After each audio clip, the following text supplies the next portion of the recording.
Good afternoon. It is Club Call. It's myself and James here today. Yeah. There he is. Oh, look at that. Smooth. Look at that. Was smooth. We're having a few problems with our piece of equipment today. It's called Stream Deck. If anyone was in the live, I thought I fixed it, but I never. Apparently, it's been down all over the world, the Stream Deck software, and then James said he fixed it for the world. No, just for us. And then I've just come in then, and he's like, "Oh, it's broke again." So if things are a little bit slower than normal, then just on that front, it's just because of that. So yeah, give us a call. Give us a call if you're on Premier. I can put the link out, yeah, but it's The link will be there in a moment. And also, if you are a YouTube member as well, the link is available for that. We've had some really good calls in the last few weeks, so you know what? We have. Let's keep that consistency going. Let's get some good calls on. I'd like to hear people's thoughts on, obviously, the team on Saturday. And also, Barry as well. Would you keep Barry in the team? Is it time to put all this swapping and changing to nonsense to an end? Is it time to say to Barry, you get this game and you'll play whatever, 80 minutes, 75 minutes? Because that must be another issue, James. Yep. I'm just dragging him in. He hasn't played many minutes, so in terms of stamina and fitness, that's that's going to be an issue for him, isn't it? Yeah. I think didn't we go through to the day, and it's like in total it's only like a few loads of 90 minutes considering he's been here for how long? Yeah. He's played less than 90 minutes, hasn't he? Yeah. In its whole in Oh wait, you're talking about Diblin? No, I'm not talking about Diblin, I'm talking about Barry. Oh yeah, but Diblin's played less than 90 minutes in total. Yeah, but it hasn't what Barry played then in total? Get it up for you now. He's gonna get it up now. He's gonna get it. No, Baz, today he's in a high pressured meeting. High pressured meeting. In the Premier League, he's played 304 minutes. 304 minutes. It's not much, is it? Yeah. It's not much at all. Games. Yeah, Baz is in a high pressured meeting. He is. A meeting that has high pressure in it. They've turned the pressure right up. It's a pressurised situation, and Baz is in it. Okay, the link's out now if you want to call him. Yeah, so if you want to give us a call, please do. Let us know your thoughts on the situation. And anything general. Obviously, there's been a lot of talk this week about, or certainly people have talked about David Moyes losing his job. And then that gets other people angry, going, "Oh, what are you saying that for? Far too early. Don't you remember what it was like last year?" So, if you do really strongly feel that way about David Moyes, I would love to hear your views on that. On whether you genuinely believe that, or is that just sometimes people just get angry? Can you guess who this first caller will be? I'm going to say it's Fletch Lives. It is Fletch. Yeah, I just knew it was Fletch. He literally lives. Fletch, Why can I hear myself? It's Fletch. Fletch, turn me down. Oh my God. That's not coming through, is it? Yeah. Oh, Fletch. Fletch, turn me down, mate. I can hear myself.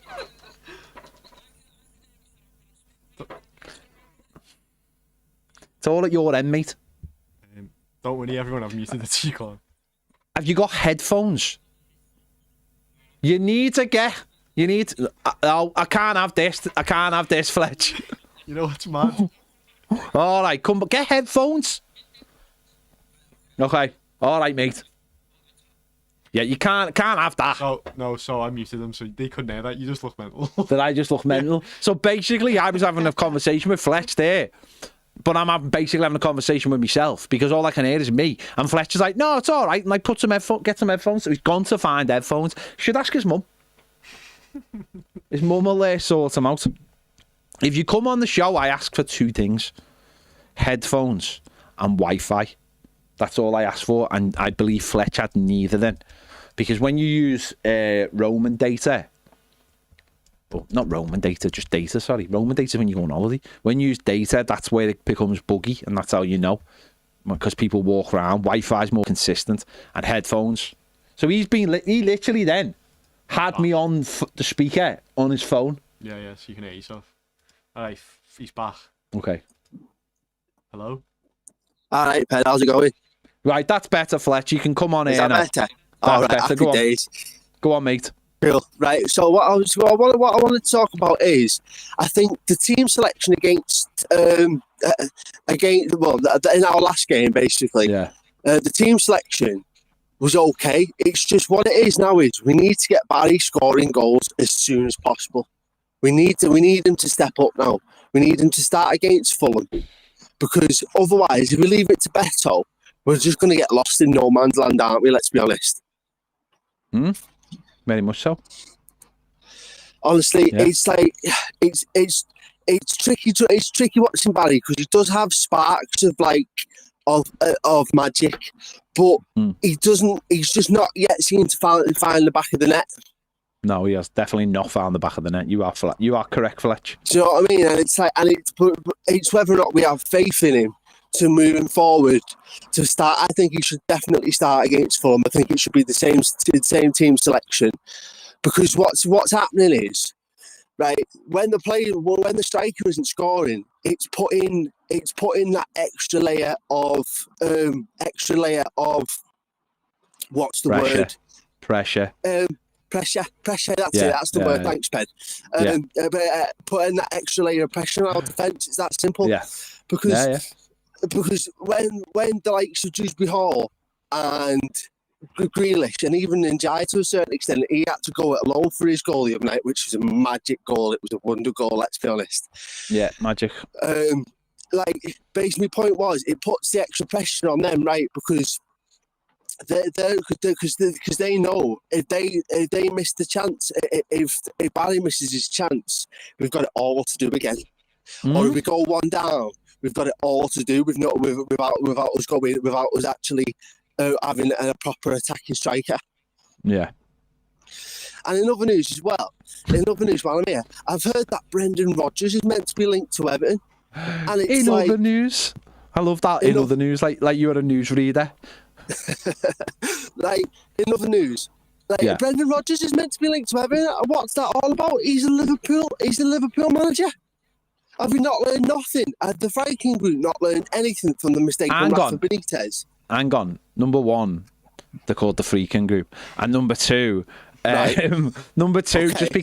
just because someone links someone with someone, I could go on the news right tonight, and I could link Everton with anyone I wanted to and put it out there, and it doesn't mean it's true, does it? Yeah, anyone. But if the reports are to be correct, but that doesn't mean but they're not correct, are they? They're not correct. No, it's some fella at the moment. But even the link, that is like we've not learned the lessons from the mistakes of Rafa Benitez. We know which side our bread is buttered. We don't go for managers that have got links to Liverpool. It'd be like Jurgen Klopp coming to Everton. It wouldn't work. Whoa. Fletch, let me just put this absolutely on the record, right? If Jurgen Klopp was available right now, I'd have Jurgen Klopp as Everton manager. I don't care what his links are with Liverpool. I would have Jurgen Klopp. But he's a legend. He's a Liverpool legend. I don't care. I don't care. If Jurgen Klopp was available right now, I would walk over to David Moyes, shake his hand, and say, "Thanks very much, mate." And I would bring Jurgen Klopp. I don't care. I don't care what anyone says. Klopp. Just on a country level, on a national level, from a sense of national pride. What does that mean? What it means is, looking at things from a national level in terms of what he did for Liverpool standing nationally, in terms of what he did for Liverpool standing in terms of the respect there. And the sense of loyalty to the crown and whatnot. I do like Jurgen Klopp. I think he's a legend in that respect as well, in his own right. Okay. Fine. No, he's a good manager, great manager. I've just to let you know as well, fellas, I'm wearing my Hafnia. I'm wearing my Toffee TV Hafnia shirt today. Oh, the Christmas one. The white Christmas jumper. Whoa. Hang on. You're wearing a Christmas jumper in November? Yeah, it's the 5th of November. I'm going to get a shower later. I need to chuck a shirt on, and I had it in the bottom of my suitcase. So I was just like, you know what? I'm going to put it on. What, you live out of a... later. Whoa. Hang on. Hot chocolate. Fletch, we are learning so much here. You live out of a suitcase. No, I'm just at my mum's at the moment. I'm not currently looking for my own place. Okay. Fair enough, mate. That's where I'm going with that. But I don't just live feel out like of a suitcase, no. But Okay. I just saw it in the bottom of my suitcase and I thought, you know what? Right, I'm ringing Toffee TV later. Right, I'm going to put my Toffee TV gear on. Right, I'm going to make myself a hot chocolate. And I'm going to ring Toffee TV. Hey, I'm not being funny. In many ways, you are living the dream, Fletch. Yeah, well, hopefully I am anyway. Yeah, absolutely. Yeah. Absolutely. So moving forward then to the game to the game against Fulham, right? I think it's a must-win game. It's definitely a must-win game. We need 3 points. We need to get up that table. We're starting to look over our shoulder a little bit. The way the fixtures are working out this weekend as well, it's a good 6-pointer, right? And I think with it being at the Hill Dickinson Stadium, I think our players just need to shine. Our players need to shine at the Hill Dickinson Stadium against Fulham, because otherwise, if we don't, then what's the point in paying the fucking wages? As far as I'm concerned. Fair play. I mean, Fletch, you've gone in there, you've dropped F-bombs, you've wearing Christmas jumpers, you're drinking hot chocolate. Do you know what Honestly, I mean? That's how it is, pal. Fair. No, you're right. We if we win on Saturday, life is so much better. We have 2 weeks without a game, and it's just like we do need a win. We're crying out for a win now. We need David Moyes back in all of our good books, because it's starting to be a little bit of the disarray going on with the fan base a little bit. We're starting to lose our focus in terms of the management, and that's why the link for Brendan Rodgers has popped up. But we just need to focus on the game at hand and get 3 points, and then we can just relax a little bit. You've stumbled on a good point there, Fletch. What we need to do, and I said this to John the other day, is we need to stay below the radar of the media and don't become like the banter club. We need to just stay below the radar and just stay below that radar and just keep ticking along, and a win on Saturday do that. Well, we just keep ticking along and we're just having a decent season. It doesn't have to be amazing, and people are getting better as we go along. Then we'll all be happy. We'll all be happy with that, I think. So, and that means a win on Saturday. I think Barry should play the full 90 minutes as well. Yeah, fair play. No arguments there. I think he should play the full 90 minutes as well. The 53-minute mark, I think he was just getting hungrier as the game grew on, and he was quite frustrated that he couldn't actually find a goal essentially. And I know David Moyes is working on a short fuse up front at the moment because of obviously with the fans being aggravated at the fact that we're not scoring goals. We just need to be a little bit patient and let him play the full game.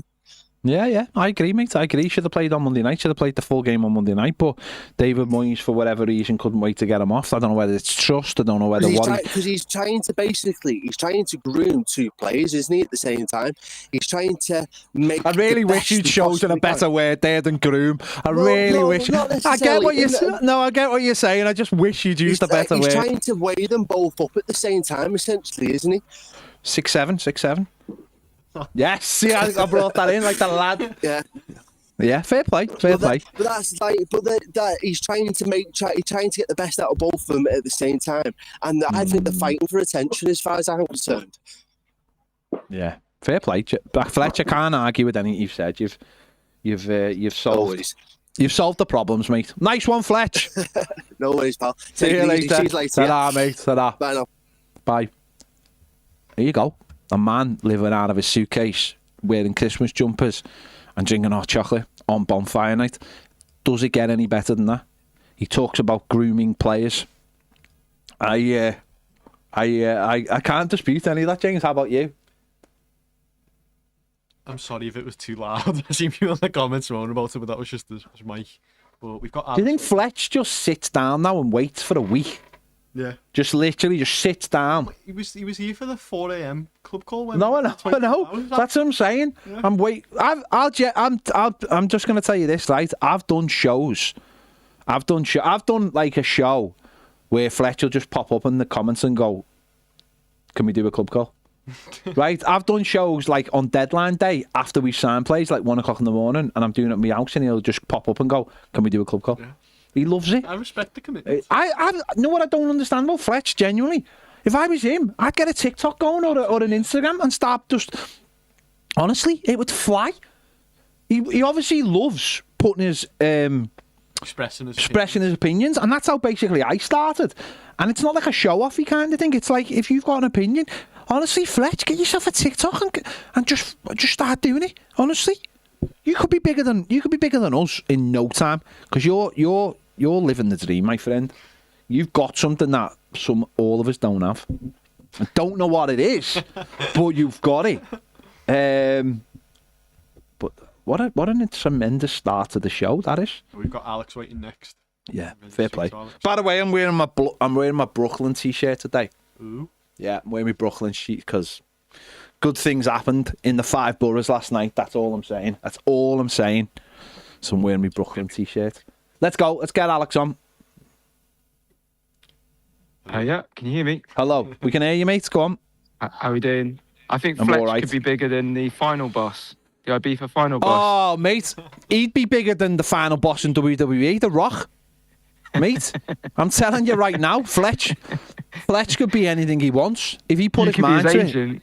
You're his management, you see. I'm not going to try and control Fletch. Not a chance on earth, mate.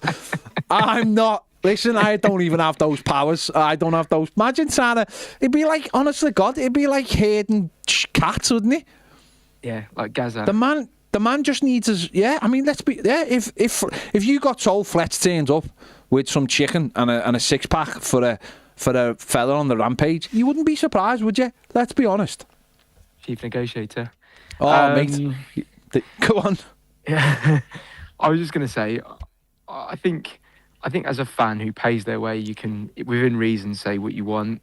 I thought the stuff yesterday with Trent was a bit classless, but you can do what you want. But yeah, paint. Did something happen at the match? Oh, the paint stuff. The paint was terrible. Oh, yeah, that's poor. At least I got it's a waste of paint. Right. It's a waste of paint. Yeah, exactly. But you know, there's been a lot of comments about Moyes and Moyes out and people running out of patience with him, and then you hear this nonsense about Brendan Rodgers, and I think, and I'm just shocked by it. I'm not an apologist for Moyes, and he makes mistakes, but I can't understand how we've gone from where we were last season to where we are now, and having this almost groundswell, and then because of that, you get this agitation towards Rodgers. I think, look, I thought the final word made a really good review of some of the decisions that Moyes made. I personally thought Barry showed in the Wolves game that he can't be trusted on a yellow card. That's my opinion. Fair enough. Maybe he should have been brought off a little bit later. But I thought it was a poor yellow card to give away. I didn't think he needed to do that at all. No, he didn't. He didn't need to do it. He didn't. I thought it was poor as well. I thought that, and do you know what? I think the fact that McNeil came on was not a decision that you want to see, particularly on the right midfield when you've had Njai, who's unbelievable. Again, I'm not the biggest fanboy on Toffee TV for him, but I think that says something about the way Dibbling must be training, and the way that he's acting, and the way that he's because, and it's never easy. Blood in I won't use the word that Fletch used, or developing players when they are when we're not playing particularly well. It's not easy. It's never easy. But I do think that this sort of immediate lack of trust in Moyes is concerning. I'm like, and then you hear people come out and say, "Oh well, it's because you don't have a director of football." And I'm like, wait a second. About 2 years ago, we were complaining about the fact we had the 3 of the worst directors of football in the history of. I don't know. I always hope that we as a fan base have been through enough to not be as fickle as what I've seen. How old are you, Alex? 42. Ah, yeah, me. You sound like you're about 7. Yeah. You do. No, I'm only. I've grown a beard so that people don't think. I drink pints of bitter. Stout. You don't sound 42, but you. So you generally don't sound 42. But you. So you remember the first Moyes era, don't you? Yeah, of course. Yeah. Right. So you'll be aware of there was a. So we all lived through the Moyes era. Like people like James didn't. But we know under Moyes in the first period, it was up and down. Seasons weren't the same because for the financial restrictions. We all know that. There was like, it was one season mightn't be the same as the next season because of players leaving or players getting brought in or losing some kind of quality and not replacing with the same quality. And Moyes almost had to change the way he did things every season to, and I think there was times when he was really negative and there was times when he was really positive. And I think as he's got older and he's understood like how important it is just to be in the Premier League because they're the clubs he's managed, and maybe being burnt by the Manchester United situation as well. It's sort of changed for him. But I think the other thing as well about it is I think a lot of nonsense was talked between him leaving Everton and him coming back to Everton. Like this idea that he was always negative the first time round. Like when he left Everton, we were playing some fantastic football. Absolutely. And there's been this thing built up in people's heads. And listen, I can't tell people how to think. And what I will say is I remember walking out of Wembley in the semi-final against Liverpool knowing that we would never win anything under David Moyes in that period just because I'd seen it, Liverpool, the worst Liverpool team, just beat us, and I was like, we're never winning anything. But I think people have carried those grievances or what is built up in that time since. They've brought them with them, and I think the Wolves game. This is what I'm seeing, and just making a judgment on what I'm seeing. I think that Wolves game has opened up old wounds for people, where it's like. We knew this was happening. We had him for the first time round. We never done nothing. He was always negative. He was always terrible in the cups. And the Wolves game that illustrates a brilliant opportunity to get through. And he plays loads of squad players. It sort of opened those wounds up. And I feel like ever since, it's been open season on him for those people. And that's created like a little wedge in the fan base. But with respect, right? Every single one of those squad players in the Wolves game, I had them down to play. No, I did, mate. Go back and see my. So, like, how do you?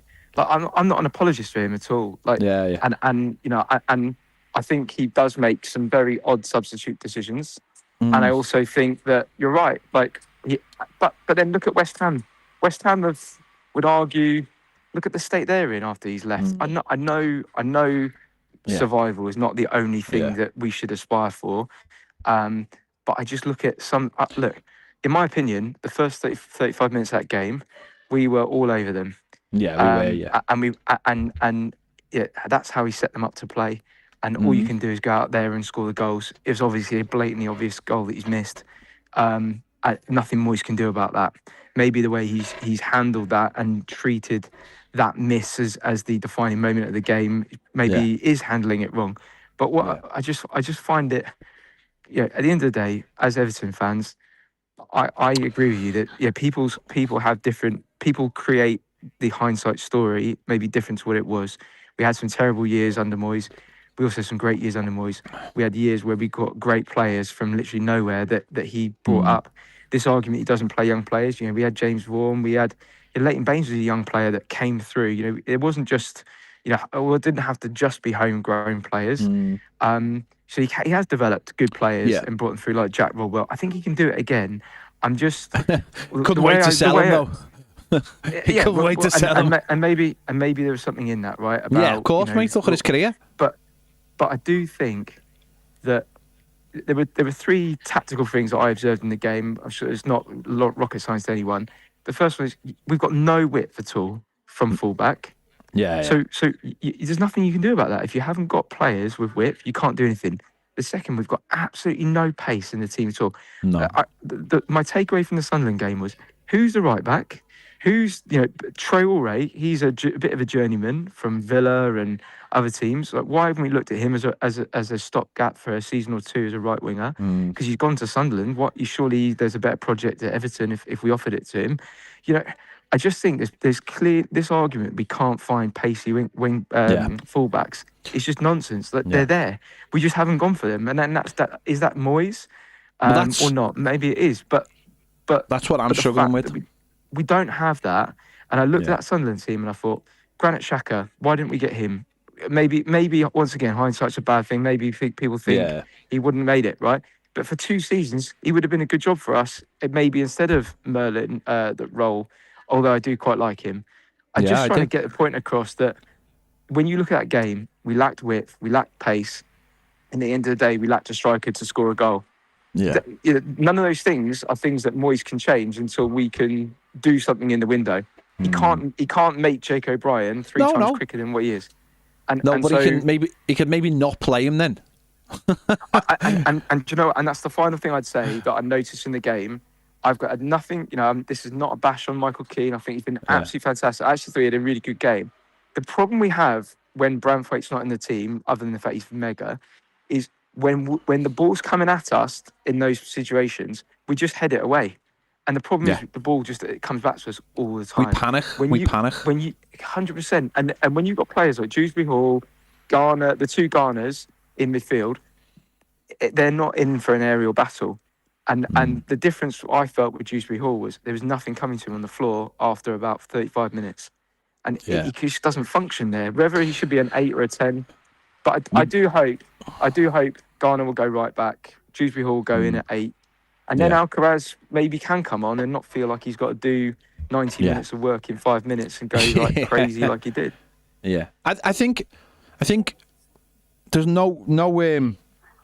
I think there's no problem mentioning, like, talking about Moyes in the sense of like what we'd like to see and what we'd like to change. I think you can have conversations about David Moyes and decisions being made without it inevitably ending up with he should be sacked. I think that's. I was talking.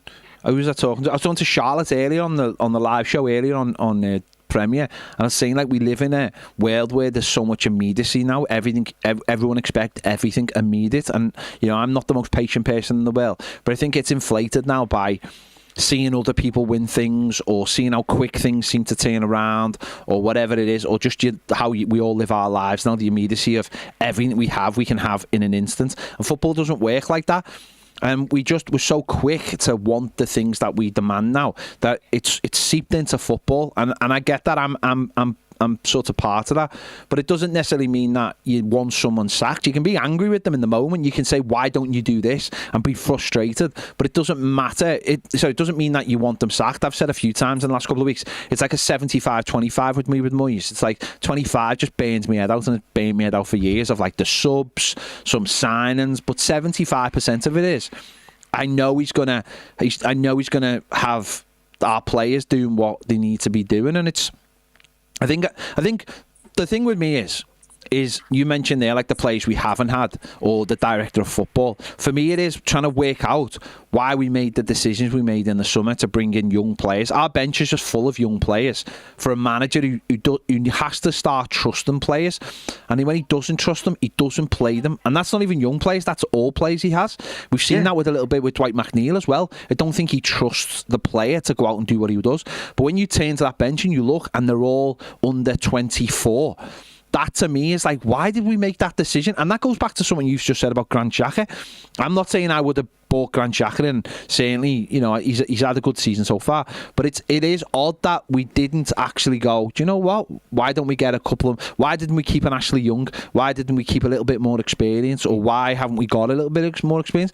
Rather than looking at that bench and going, oof, because the Mail and Roll one I find really weird. A player that the manager was really, really, looked really excited about, and then he doesn't get on the pitch. I find that those decisions are a little bit weird, I find, for Moyes.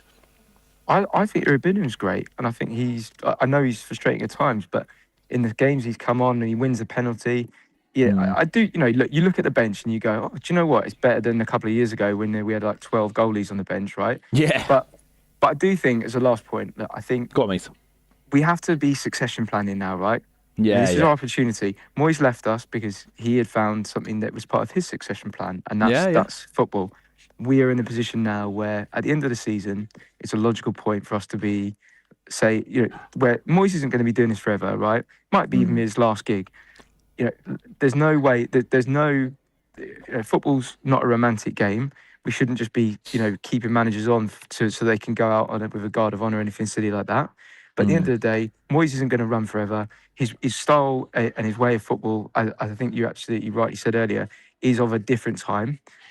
but it suits us. It will stabilise us. We need that. I think he's brought in good players, but maybe, like you said, are untried, and they need to prove to him that they, are trustworthy players in a system where you've got to be on the pitch and be visible and be accountable. But my point is, we're now in a situation where we should be succession planning. At the end of the season, David Moyes should either be, knocking around Europe, or we should be looking for someone to take his place. And that is good football planning. Yeah, smart. But this idea that we've had a couple of bad games and we want to jettison him out of the club, I'm just like, this is David Moyes you're talking about, and this is, this is a guy that's come in and stabilised us, brought us to this new stadium. Let's all just calm down a bit. I don't know. I just think it's okay, right. like you said, to have your opinion, but this idea of getting rid of him, I don't know where that's coming from. You don't get relegated in November. You don't win trophies in November. Managers who've been around for a while know how to plan out a season, and David Moyes now will be working out the issues so that for the second half of the season, where he does tend to pick up more points, we've seen that before. I remember us once. Was it the 2008-2009 season? I don't think we won for, I don't know what it was, and then we went unbeaten for the last 25 games. We got to a FA Cup final and we finished 5th, I think. Now I don't think that's going to happen this season. But I think what he does tend to do is, because we tend to bring in players, we have always brought in players quite late under him, apart from maybe 1 or 2 seasons.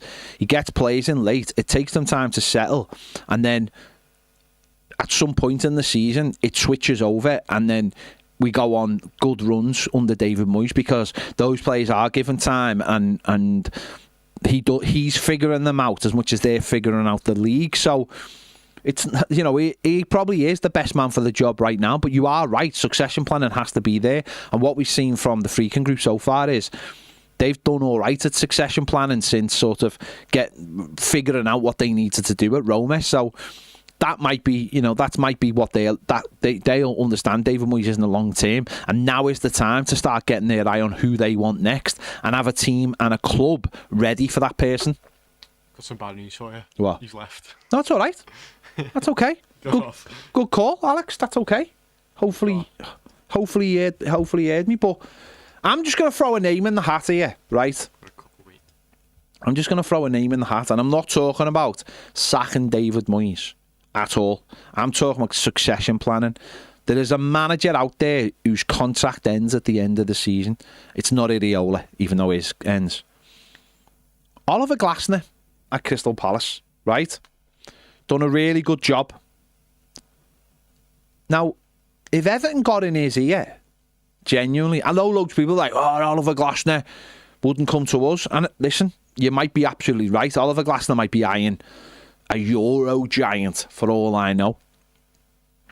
But what if someone like him or him, look, listen, he seemed quite frustrated in the summer not getting the players in, selling Eze. Don't get me wrong, they're doing incredibly well, Crystal Palace, and that's why I'm talking about him. What if Everton went to him and went, look at this place, look what we can offer you, look what financially we can offer you. Look, our ceiling is higher than Crystal Palace, because it is, it is. Whatever anyone says, our ceiling is higher than Crystal Palace's ceiling. That's simply because we're a bigger club. Palace are a much better football team at the moment. No issue with that whatsoever. But what if we went to him and said, is what we can give you? What's your next step? What do you see as your next football club? He might go, I want someone who's in the Champions League. I want whatever. I want bigger than you. Fine. No issue. But there's no reason why you can't ask the question, is there? There's no reason why you can't go to someone like him and go, what you've done for them, we want you to do for us. And we won't sell players underneath you. We're not going to sell our best player when you're trying to build. And there's this idea of, like, it couldn't happen. Number one, it could happen. It could. Number two is, like, yeah, you've got to ask the question. Roma in the summer went out and got a absolutely top class manager. Forget your Brendan and Rodgers of the world. Absolute shite, right? We're talking about managers who are on the up. We're not talking about managers who are on the merry-go-round. Everton need a manager. Everton's next manager, not because they're sacking David Moyes, but Everton's next manager in terms of the evolution, the next step, has to be a manager on the up who's coming from this club to this club. Not, oh, I've just been sacked and I'm going round. There's no reason why Everton shouldn't and couldn't go and get a manager out there who's doing a fantastic job with someone right now. We've got the finances to do it. We've got the owners to do it. We've got a stadium, a brand new stadium, which, okay, I'm not talking about, oh, look, I'm talking about the infrastructure is all in place. It's already there. You're not talking about a club where it's like, oh, we've got this ground and we're looking at building. We've already got the infrastructure. So financially, that gives us a leg up already. Well, there was a thing as well when that Glasner's dream job was the Bayern Munich job.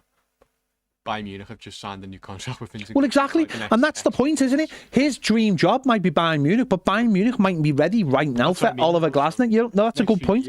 So if you come here, you get us to where we want to be, and that job might become available. Managers will always move. Managers will leave. Managers will be on three-year cycles now. There's not going to be this ever going to be a 26. Look at Klopp. Klopp burnt out. It's a 24/7 job now. Pep almost looks like Pep is going to go in the next year or two. Let's be honest. Unless the money they're giving him is just like, or he becomes like almost so good at it that I don't know, they take pressure off him. For me, it has to be somebody on the up. Someone's just mentioned Lee Carsley there. Do you know what? I said in the summer, get Lee Carsley in now. Give him money to be our under-21s manager and let him build within the football club.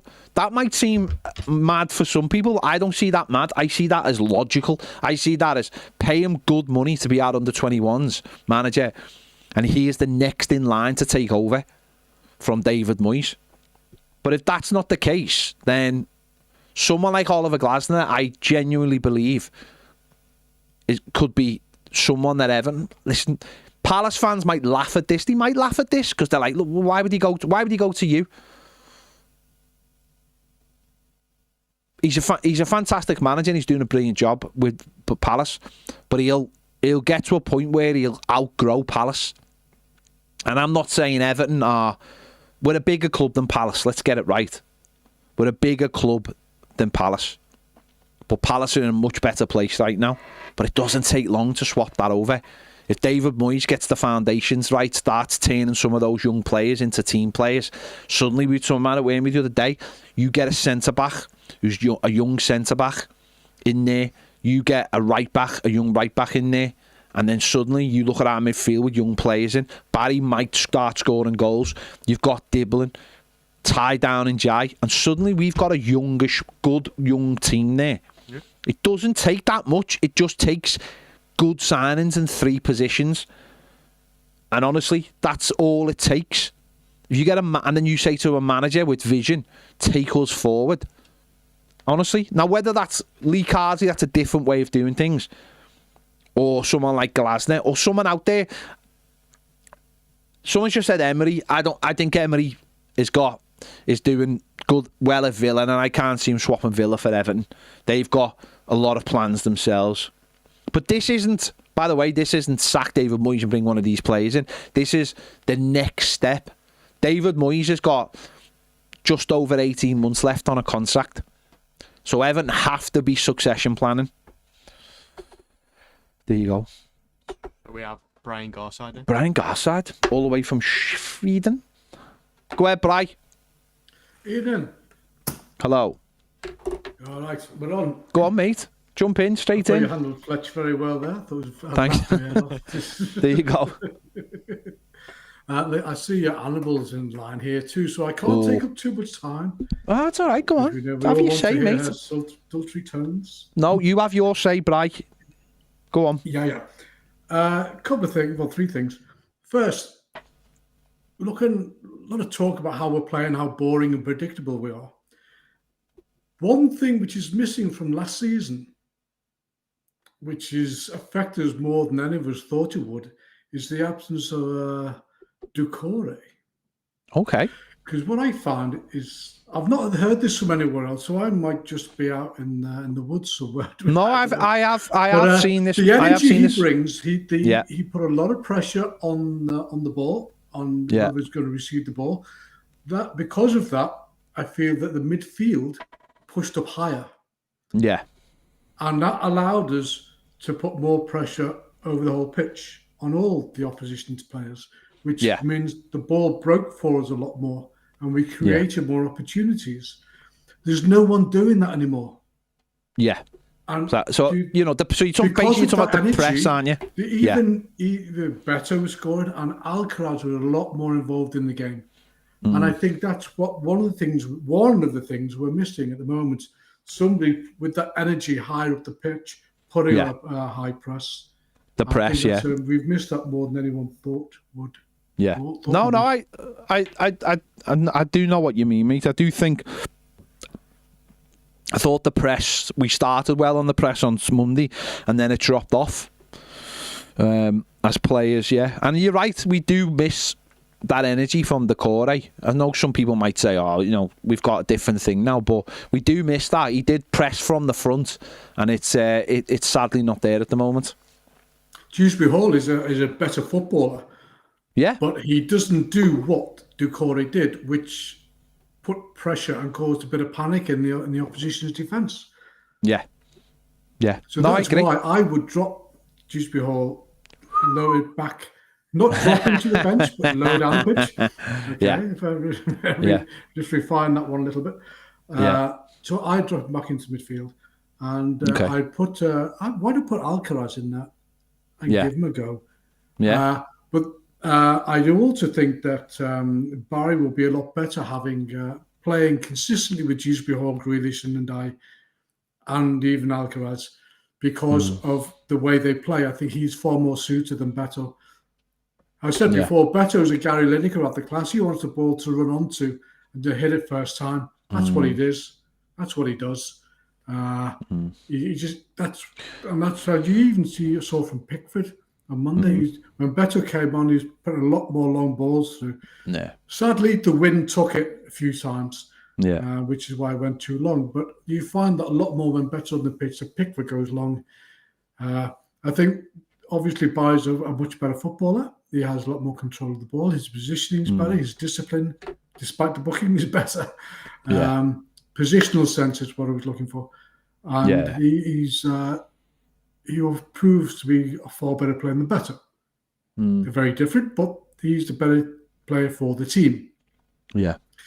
And I think having the players, if he was allowed to run in the team with those players around him, they would build up an understanding. And I think I actually say, I put it out here now.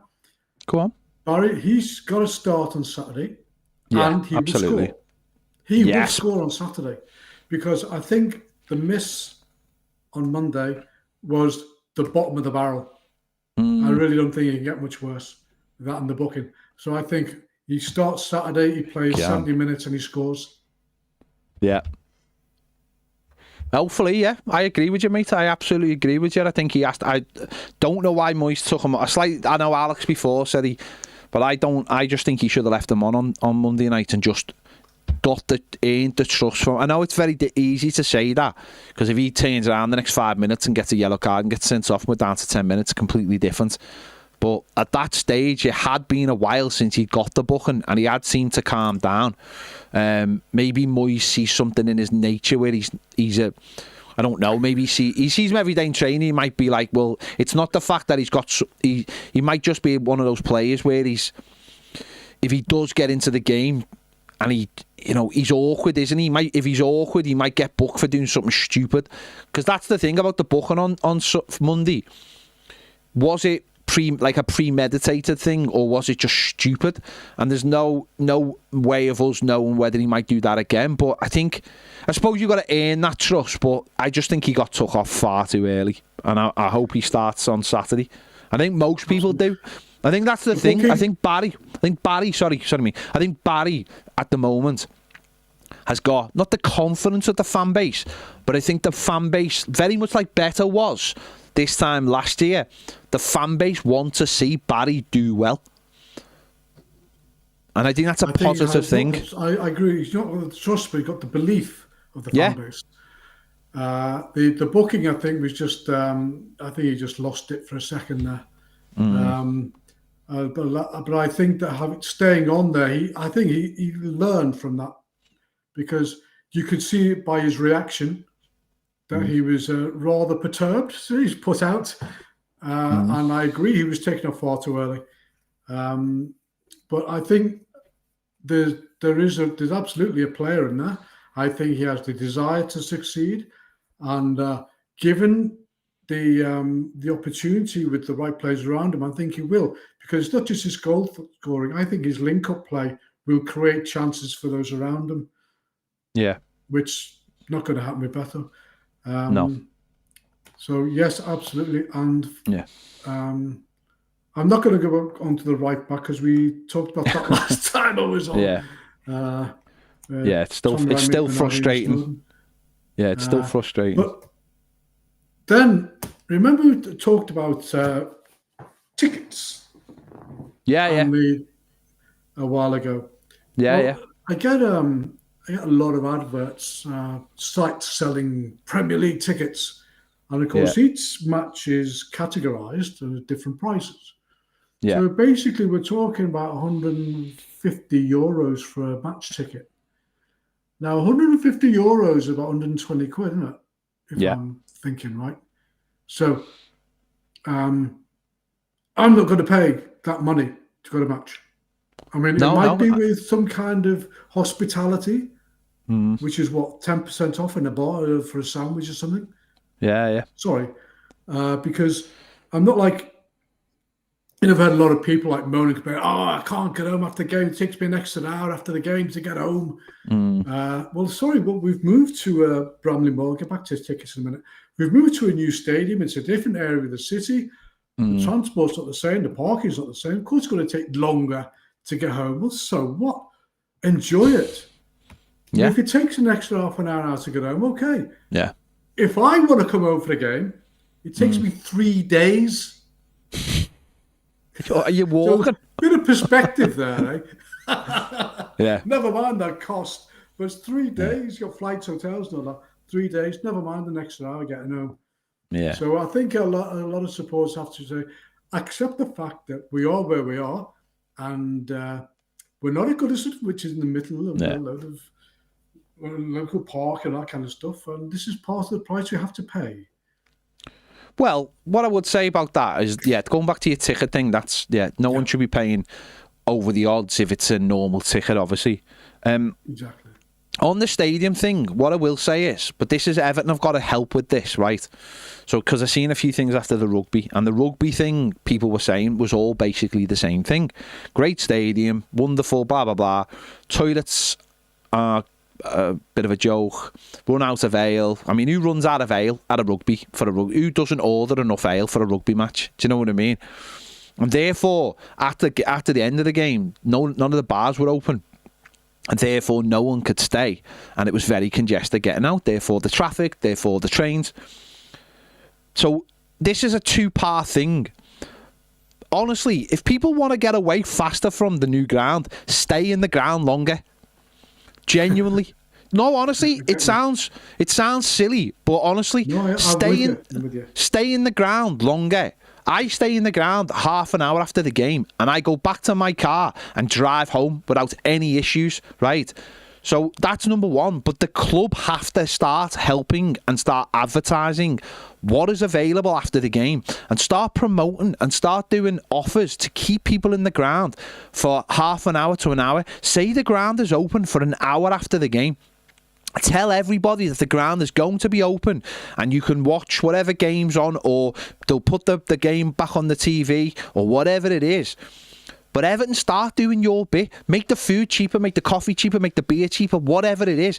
Because honestly, that will mean that there'll be less pressure on the railway system, on the buses, on the roads, even just getting out of the walls, which I've seen pictures of it from the rugby the other day, and it just looks crazy trying to get out those little gaps in the wall. Honestly, stay behind. I know people will go, oh no, we're trying to get off. It will take you longer. You will be stuck in traffic. You will get more angry stuck in traffic. Stick around. But Everton, you've got to start doing your bit. Start advertising. This bar is open. That bar is open on both levels. The drink is cheaper. The food is cheaper. The coffee is cheaper. Whatever it is that keeps people in. Because we are missing a massive trick here, and we also need to help. The railway system is garbage. We know it's garbage. They need to build a new station. They need a bus interchange. There's a piece of land on Great Howard Street that if they had any sense, someone would buy it, make it a giant train station, bus terminal, and get into the 21st century, for God's sake, rather than this tiny, battered old station that they've said, oh, we're just going to put a staircase in it and that's going to improve it. What a joke. Everton and the council need to get with the times, but Everton can do their part. Keep people in the ground, for God's sake. Honestly, it just blows my mind. They're missing a trick because they're losing an income stream, not just to the catering, but even the souvenir shop. Yeah. Because a lot of people don't want to go there before the game because it's too packed. Yeah. But after the game, it's a lot easier. Yeah, well, it is open after the game, but even that after the game, the put offers on in the souvenir shop. Have 10% off. If Everton win, put 10% off certain stuff in the shop. Encourage people to go in the shop. I know I've seen someone say there, well, Everton don't control the prices, but they do, because all they've got to do is say to Aramark, we will want this deal. Aramark and Everton have already said they're trying to get early bird offers, which are garbage in my opinion. That's just my opinion. They don't make it. The standard price should be enough. Yeah. The standard price is what it's if you about. say to people, you don't after put the the game, price up an hour and a half before kickoff.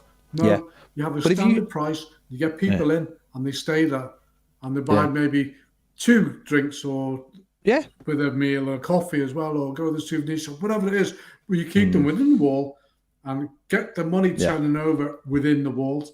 Especially now with the dark nights, where people in the early games were going out to the plaza and standing on the plaza. As it gets cold and as it gets dark and as it gets wetter, people are not going to do that. Keep them in the stadium. But Everton have got to do better at telling people what time the stadium closes and what bars are open after the game.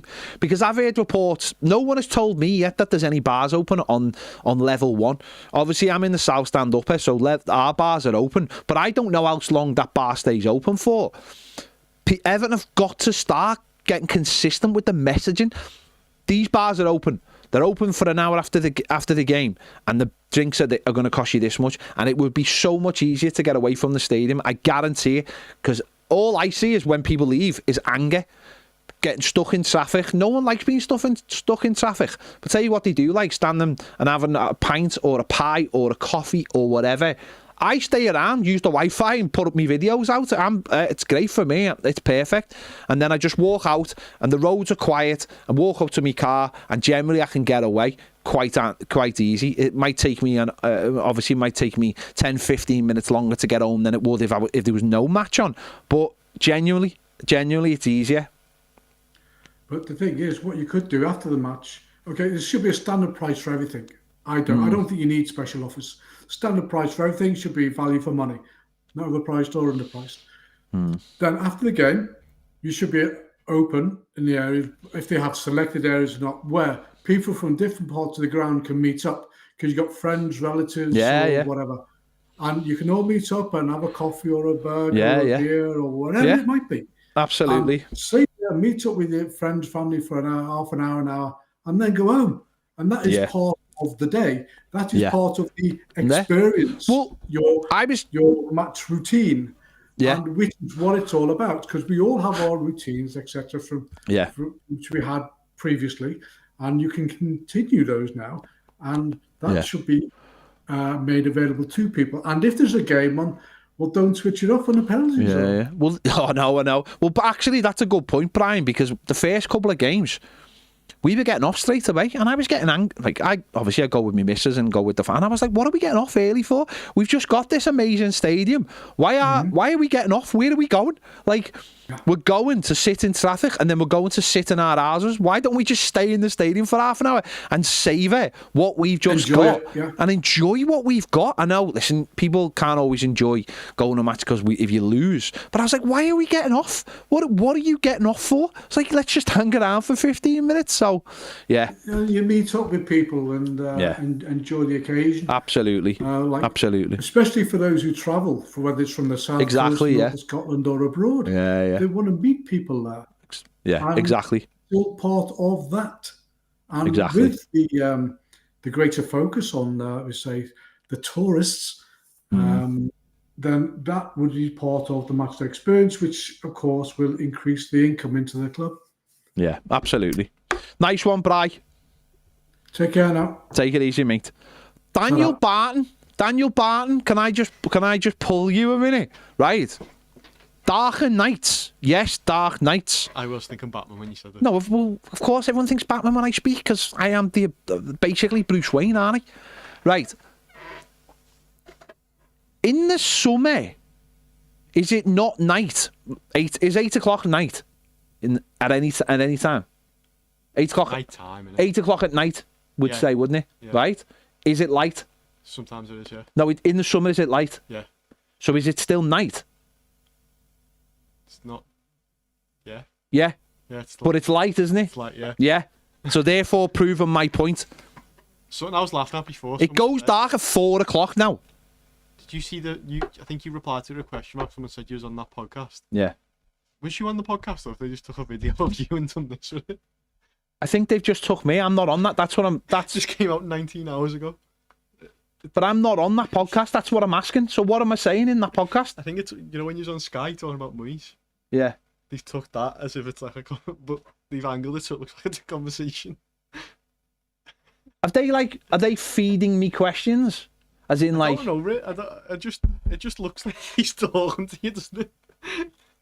That's weird, because that's not an interview I did. He's talking now. Oh my God, that's AI. No, Daniel, you're wrong. He's just reacting to it. Daniel, you're just wrong, mate. But someone thought you was on that podcast. You're just wrong. With the dark nights, yeah, it gets dark. We were at the beginning of the season. It wasn't dark when we were leaving games. It was light. Now it's dark. So with the dark nights, it's self-explanatory. That's mad. What, fireworks? It's fireworks night. Swami night. Well, we've got Annabelle.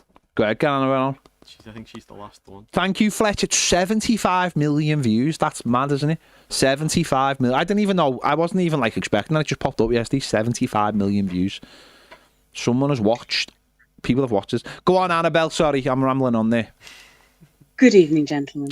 Good evening, Annabelle. How are you? I'm all right. Jolly good. I got a cheeky gym session in between shows. I feel pumped. Well, talking about the last show, I wasn't able to watch live, so I couldn't say anything at the time. But oh my goodness, Charlotte boiled my brain. In what way? Don't say darts. Well, I'm not a fan of darts. Okay. But it's not, having played it, it's not something you can get good at instantly. No, we tried to make that point.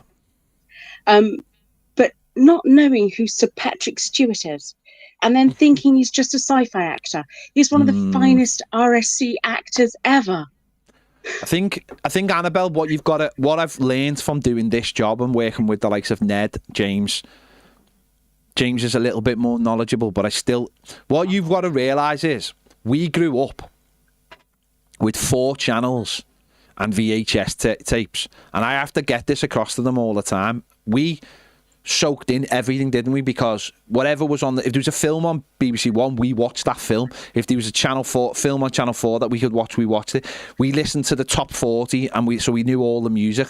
Now I suppose now when you think about it, there's just so much stuff to watch that we've already watched it all, so we get to watch it all. They get to watch all this stuff now, and then we say to them, "Oh, go and watch this," and they're like, "Well, I haven't got time to watch that because I've got all this stuff to watch now, all this stuff to listen to."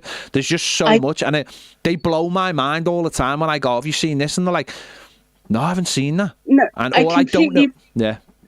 I completely appreciate that. Yeah. But as someone who was an actor and, wanted to be an actress from a very young age and soaked myself in the art, yeah, I don't understand how you cannot know who the best people in the business are. Yeah, fair point. I try and make this point to them. And it's Rafe Fiennes. Yeah, I know. But he also got the second name wrong as well, didn't he? He said Phineas. He said Ralph Phineas. Yes. Fiennes. Ralph Phineas. Like it was a Disney character. Ralph Phineas. Yes, I know I'm not the best sometimes about doing people's names, but do you know what? When he said it, I couldn't even think of the guy's name because he'd said it wrong. I was like, I don't even know what his name. No, when you say things like a word so many times that you're like, what? Spoon. You know, when you say things, you're just like, it can't be called a spoon. It can't be. As soon as he said it, I was like, I can't even think of what his real name is now. Anyway. Well, it's Voldemort. We all know that. Yeah, that's what I was like, Voldemort, because I was just like, anyway. Right. Go on. I completely agree with you on succession planning, but I don't think it's just with the manager. I think we need to be succession planning at all points in the club, from the field and off the pitch, including the board, including everyone. We need to be having in mind who can take over at any point should someone wish to leave the club or have to leave the club for whatever circumstances. Yeah. Absolutely. We should always have a list of people that we can go to and say, right, you would be appropriate for us or inappropriate for us. Yeah. No, I agree. So I think that's a really important point to have. We have to get that succession planning in. We haven't had it for so long. We've just up the walled so much in the past and just seen what sticks, and we've got to stop doing that. Knowing that we've headhunted people, I do take some comfort in knowing that perhaps there is starting to be that ethos at the club of looking at who's next. Yeah. But I do think that is something we should be doing for all positions on and off the pitch, and constantly looking at what organisations we can bring in to make us better. Yeah, absolutely. On a personal note, I'm really looking forward to getting a better engagement officer in the club, because I've been trying to have engagement with the club for several months now and not getting anywhere. I finally today got a response for something that I've been emailing them about for 3 months. Right, okay. What and I that would was say... and that was only to ask my customer number, which I have put on every communication I've had with them. What I would... in my experience, the last few months... from my experience, have been very poor in terms of this kind of stuff. From what I'm hearing, I would say chaotic.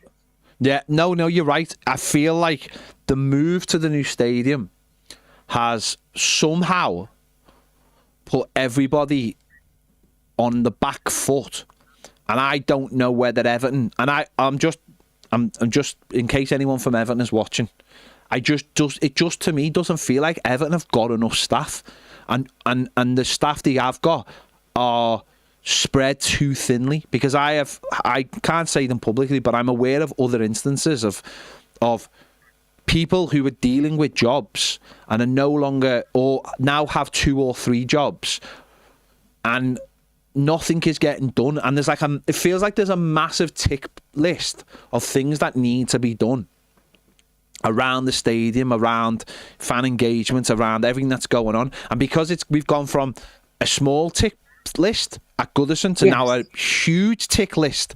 It feels like things aren't getting done, and the amount of people I've spoke to about talking to the football club and not getting answers back on simple things, not just simple things but other things. So I'm not making trouble. I'm not overreaching here. No. I'm certainly not making excuses for them, by the way, either.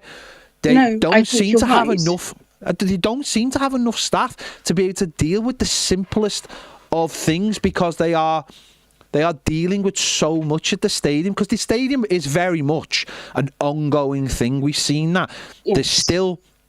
They're still doing things within the stadium every week. There's a new thing, new thing. Go on, Annabelle, sorry.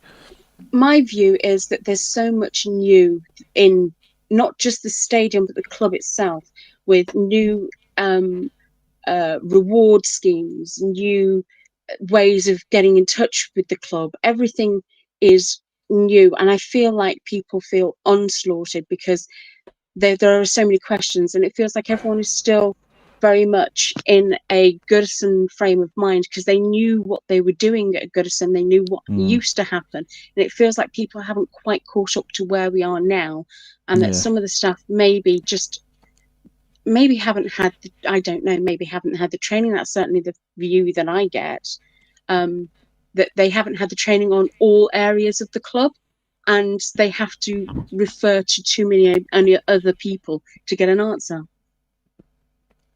Yeah, I agree with that. I also think there's I don't know what they would have expected when they went into this ground, but obviously we've gone in and found problems within the ground itself, and that we keep mentioning, and Everton have got to deal with those things. So instead of just dealing with things they thought they were going to have to deal with, I think there's been a lot of surprises that they're going to have to deal with as well. And there's obviously a priority list. I mean, there'll be so many people contacting about different things at the stadium. I'm aware of some really, really negative things at the ground that I can't really go into. But I'm aware of some really negative things that have happened to people at the ground. There's other things like some of the the toilet situation is horrendous. The men's toilets are terrible. Don't care what anyone says, they're terrible, and that has meant that then fellas start using women's toilets and all the knock-on effect of that. And there's so much stuff going on, and I just don't think at the moment they can keep up with it. And that calls into question: have they got enough people at the club who are, like you've just said, trained to understand these things? They might say they have, and they might say we are getting back to people at an acceptable time. But if you've had to continually email them over something as simple as what you've just said there, then surely that's not good enough. And I don't know whether they've outsourced. I don't know whether they need to outsource. I don't know. But loads of people are talking about things like Club View and how terrible that is, and how they keep on trying to improve it, and it doesn't make it any better. There's stuff that Everton have put in place at the stadium that just doesn't seem to be working, or they don't seem to be getting right, and that knock-on effect is causing, as I've just said, other problems, I think. Yes. But I do get the sense when you talk to people that people feel overwhelmed by all of the things that are going on at the club. And I think that's the same for some fans as well, which brings me on to my other point, which is I think there are a lot of Evertonians with almost PTSD with what we've gone through over the last, not just the past Moshiri era, before that as well. It goes right back to when Peter Johnson had us. And everything that went on with that, for those of us that are old enough to remember that, and all the threats that he made about closing the club down if he didn't get the right price for it, and the comments he made about looking for his club's results before he looked for Everton.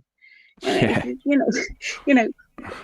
I think there is a lot of built up anxiety and PTSD that Evertonians have been through, and I think that going into this bit of a minor slump that we've had, it has triggered some people into panic mode again, because we've been living on our adrenaline and panic for so long. Yeah. And I think people just need to try and take a step back and remember we are in a better place now. Yes, the results aren't going the way that we want, but it's too early to panic. We certainly shouldn't be looking at a new manager at the moment. We should be looking at his replacement down the line, because I always said that he's the perfect manager for an 18-month transition, was what I felt. Because I think to get us out of Goodison and into the new ground, we needed someone who understood the club and understood the fans. And then from that, you're looking at someone who can build the club. So you're looking at someone who is younger, hungrier, and has new ideas. My pick would be Eddie Howe. But the gentleman you've mentioned as well, I think none of those would be objectionable, except maybe Klopp. You can't deny. No, I get it. I get it. The record. Honestly, I don't think, even if he was offered the job, I don't think he'd take it, because he wouldn't. He wouldn't. I'm just saying, if he walked in the building today and said, "I want to be Everton manager," I'd be like, "Yeah, mate, here's the keys. Just get on with it. Crack on." At least there might be some decent music around, but that's because I'm a heavy metal fan. There you go. But no, I think that that's actually part of the problem, is that people are remembering those traumas from the last 30 years and that anxiety that's been there. It takes a long time to get over that kind of fear. It'll take a long time to get over the last couple of years. If Everton aren't in a position where you feel totally safe, you will start. Everyone will start to feel just that. I've said this a couple of times this season. It's looking over your shoulder. It worries people. There's people can tell you in every situation, "Oh, it'll be all right." It's like me, if I walked in here and went to like Liverpool fans and went, "Nah, you'll be signed, you might win the, or like I remember last season coming in and like there was like 10 games to go and I was like, "Oh, as if you're not going to win the league," and they were like, "Oh no, we're having a bit of a wobble." You can tell them, and then they'll go to you, "Oh, you'll be fine this season." And you'll be like, "Oh no, I don't know, it's not, blah blah blah." No one can tell you if you've got your own anxiety about something. It'll still rear its head, won't it? No matter what happens. So it is that feeling of just we want to be all right. We want to feel like it's all going to be all right. And as I said on an earlier call, it's like some people will go back to David Moyes the first time and go, "Oh, all the old traits are coming out." And it's the thing about David Moyes. What I'd say about him is, and I think we all know this, is like he's part of the furniture, isn't he? So it's almost like you go, let him get on with it. He'll be all right. He understands us and we understand him. He understands how the club is. He understands the fans. I think now and again he'll drop things in and say things because he knows what our fan base is like, because he's one of us.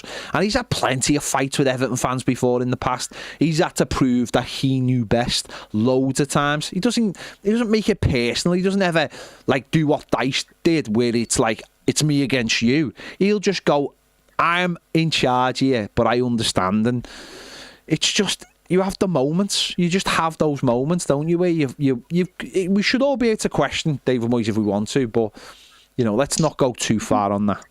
Well, I'm a big believer in that it's our club, and that anyone who owns it or manages it is just a custodian. Because a football club is nothing without its fans. It gets nowhere without people in the stadium, or without people actually buying the merchandise. It goes nowhere. You can have all the TV money in the world, but you will not have success unless you've got people actually watching you. Yeah. I mean, those across the park do not consider they proudly boast that they won the league that year, but because there was no one in the stadium watching it, it didn't feel like they won the league that year. No. And I've said many times, our win there doesn't register with me. It doesn't register with me. We won at Anfield that season because there was nobody there. I don't count that season. For me, a season with no fans in the ground is not a season, as far as I'm concerned. I don't register that win, to be honest.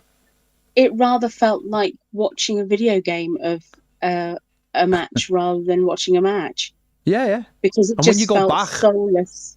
And when you go back, when we were in it, it felt like there was something on it. But when you rewatch those games now, those games are training games. They were just there to keep people people occupied, people to probably just stop people from rioting in the streets.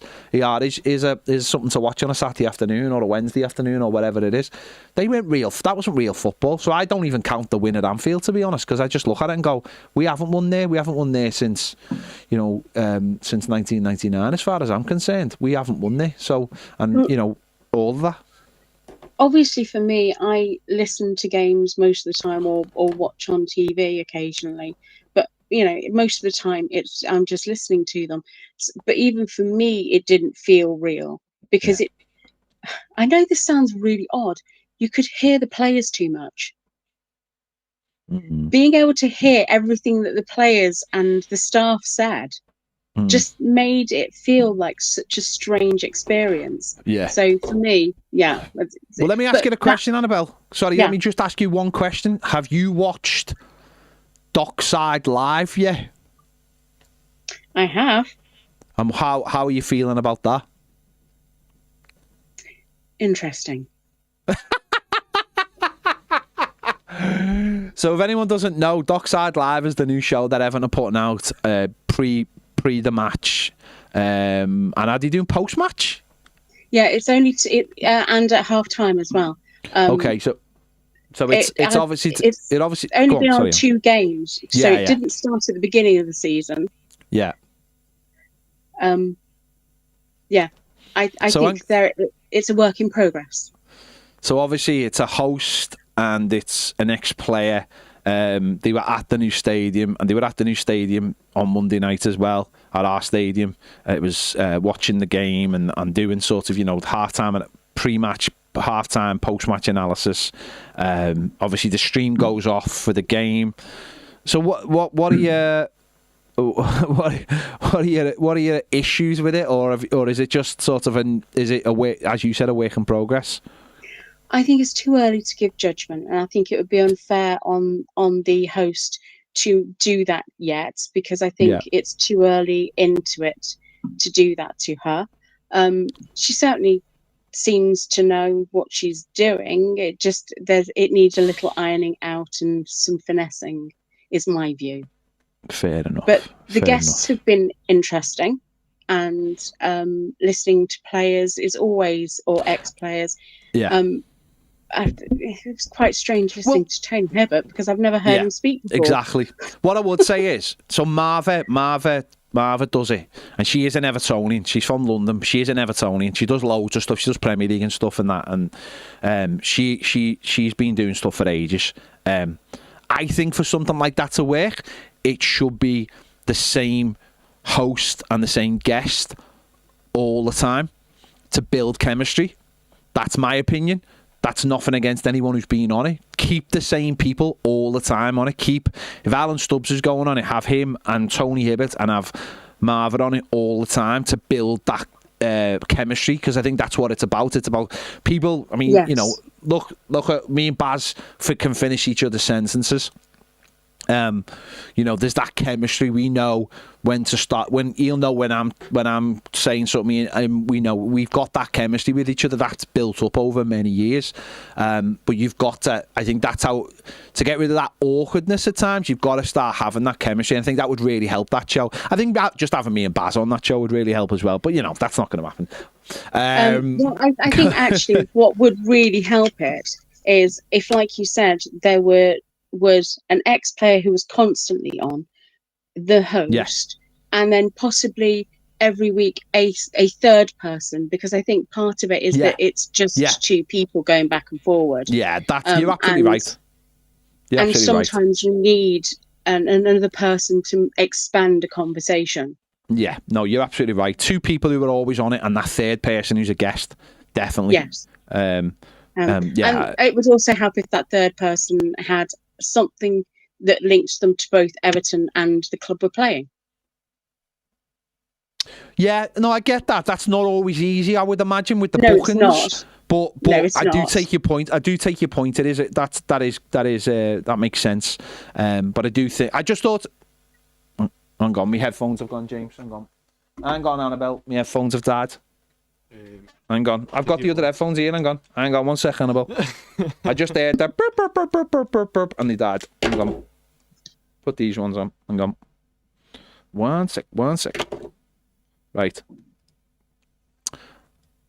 Annabelle, just speak. Hello. Can you hear me? Yes, I can hear you. Yes, I can hear you. No, I do think it would help if they had just a couple of regulars and somebody else, and that'll progress. But I just thought I'd ask you, because as you said, you listen to the radio quite often. I just wanted to see what you thought of it. So it's good to hear that. Obviously, it was all right, and hopefully it'll build. One other thing before I go, because obviously you want to go home. I knew full well that you meant fishing. It's just that you didn't put a G at the end. It was not fish in. Yeah. It was very clearly fishing. Thank you, Annabelle. See, that's the other side of it. The audience understands me. That's the other side of it. The audience, James, understand. I have a chemistry and a bond with the audience, and they understand my little tics as well. You're letting the side down. Also, some of us have been talking to you long enough to know your scattergun approach to speech. Exactly. And I explained that before. I do have some kind of deliberate. I can't even say the word. I can't. Yeah, I have some kind of thing. I'm definitely dyslexic in some form. Definitely. It's not even a laughing matter.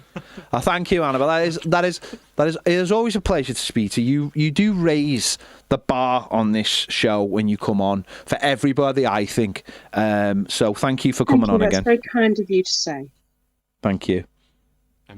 Have a good evening, everybody. Thank you. Remember to like, subscribe, and join on Premium. Thank you. We're going to have to just put that at the end of the shows, Annabelle. Thank you. See you later. Bye-bye. Take care. Bye-bye. Thanks, sir. Emma, you're wrong. No, Emma, you're right. You're wrong, Emma. Right. You're not saying that for the reason she's saying that, though. Emma's just saying that because she just wants to try and wind me up. No, she's just saying the right thing. And I respect that she's saying the right thing. Emma knows. Right, we're not having any more calls, are we? No. I'm going to take the headphones off, and James is going to put them on charge. There you go. Baz has just messaged with something very interesting, hasn't he? But we can't say what it was. It's pretty pointless to say that, though. I know, but I like just putting it out there. Know what I'm doing? I'm fishing. Pieces of fish or fishing? No, I'm just fishing. I'm fishing for just to put it out there so people go, where's he been? Because that's exactly. That was your Ned voice. That was a Ned voice. Emma's got a gun dog. Don't you know what a gun dog is? No. A gun dog is a dog that basically So a gun dog is when they used to shoot birds. Yeah. A gun dog would bring the birds back. But what they do is they have a soft bite so that they don't damage the birds. Wow. So they'd go and fetch the birds, bring them back, and then they wouldn't go out and go rip them up. They pick them up gently, hold them in their mouths, and bring them back to you. That's what a gun. If you ever heard the expression a gun dog, that's what a gun dog is. There you go. Nice. There you go. Cool. So, pretty good dogs, gun dogs. Is the one outside here a fireworks display? No, this is just the way it is. There's just fireworks go off everywhere. I know, but there's nothing around here, really. There's people around here. There's a massive... People live in that estate. Oh, close enough. Do you not have fireworks by yours, James? No, we have loads, but I thought here was, like, nicer. What do you mean? What does that mean? I don't know. I don't understand what that means. What do you mean nicer? I know the South End typically is a much nicer place than the North End, but people allow fireworks, James. I mean, I wouldn't allow them fireworks if I was... You wouldn't allow them at all? Today, would you let them? No, I don't. I just don't believe, mate. I just don't believe you should be able to buy... Cool looking, though. I just don't believe you should be able to buy fireworks in shops. I think it's mad.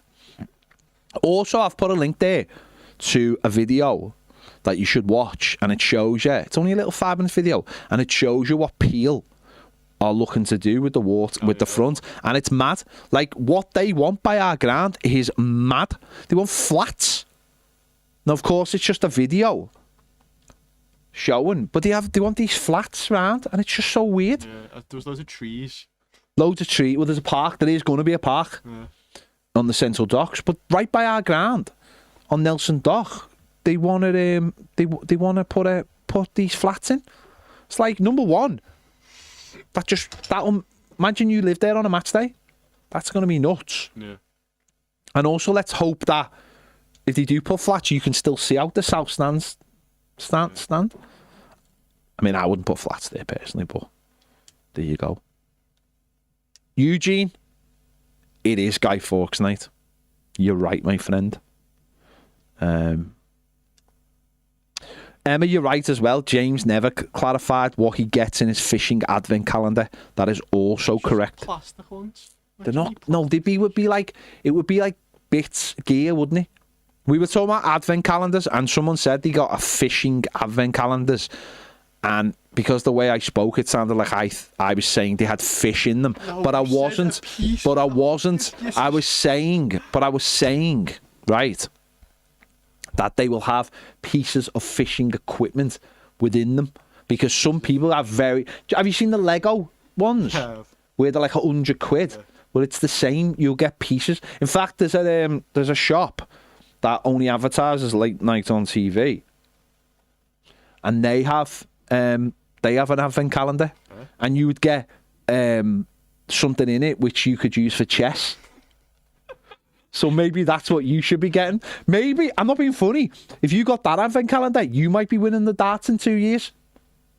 There might be something in it that would help you play darts. Yeah. I'm just saying, if it helps you play chess, then why not? Don't even know how to play chess. Annabelle, you can't be saying that, Annabelle. That's so below you. That's so uncouth. It's so uncouth. But I do believe that if you got that advent calendar, I'd be darts world champion in 3 I think it's got love in the title. Nice. I think everyone knows what you mean. Yeah, I think just clarity for people who don't know what I mean. I think it's got love in the title, and maybe juice in there as well. There's juice somewhere in there. Anyway, we're gonna go now, because I'll be honest, my abdomen is really sore. Is it? Yeah, it's really sore. So no, it's not. It's not QVC, Kev. No, it's not. We're just rounding out the show with a little bit of daily humour. Stephen, no, and that's not that. They're just good friends. But Trafford Centre. James needs to go to that JD. That's all I'm saying. He needs to go to that JD. It'll make his life. And there's a cinema. Oh, you want to go? You want to go to cinema? Yeah. It's an Odeon. So you have to go. I can use me pasta. You have to go to the top of the tower, and there's a cinema at the top. I went to see. Tell you what I went to see there. Well, what did I go and see there? What's Blair Witch Project? Bottled myself afterwards. Bottled it. Why? Because it's a scary film. Oh, It's scary. You never seen Blair Witch? I've never heard of it. Never. Oh my god. But he did watch Warrior this week. It was really good. And he loves it. It may be in his top 5. No, it's approaching. It's pushing for European places. I told him to watch Warrior, and he watched it, and it's such a good film. It is a good film. It's such a good film. It's surprisingly good. I'm It's surprised more people don't talk I know. about it. It's surprisingly such a good film. Tom Hardy. And what's the other fella's name? Joel Edgerton. Yeah. Australian actor. Nick Nolte. And then what was the other one? Griff or something like that. Griffo. Griffo, yeah. That's the one you said he was like 60. Barry Griffo. Is that his name? No, it's not his name. What's his name? He's in the DC. He's in DC as well. Frank Grillo. Frank Grillo. He was Crossbones in the Marvel universe. Oh yeah. Because he's the one who says "Hail Hydra" to him. Yeah, he's the one who tries to have Cap off, and Cap just has him off in one of the greatest. I watched Smash Machine, by the way. It was crap. There you go. It was just two fellas just smashing machine. Fella and his missus just having arguments. Arguing the whole time. Yeah. Like a child of divorce. He hasn't sold it to me. No. I'd have gone, but his recommendation was it's rubbish. So no one's watching that. Right, we're going. We'll be back tomorrow, 1 o'clock. I imagine Baz will be here. So who knows? Catch us all tomorrow. See you later. Bye.